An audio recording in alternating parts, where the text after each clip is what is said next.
আসসালামু আলাইকুম। ভারতে চতুর্থ দফার ভোট শুরু হয়েছে। নির্বাচন যত এগুচ্ছে ততই বিজেপির আত্মবিশ্বাস কমে যাচ্ছে।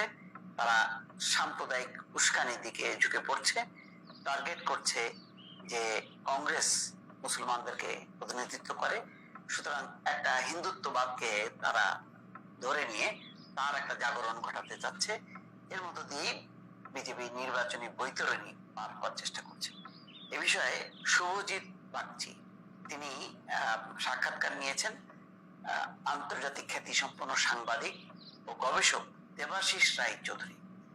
তার সাথে যেই সাক্ষাৎকার দিয়েছে তার ভিত্তিতে প্রথম আলোর যে শিরোনাম সেটি হচ্ছে বিজেপির প্রতি ভোটারদের হতাশা স্পষ্ট, আত্মবিশ্বাস বাড়ছে কংগ্রেসের। তার মানে হচ্ছে একটা জটিল পরিস্থিতি তৈরি হয়েছে।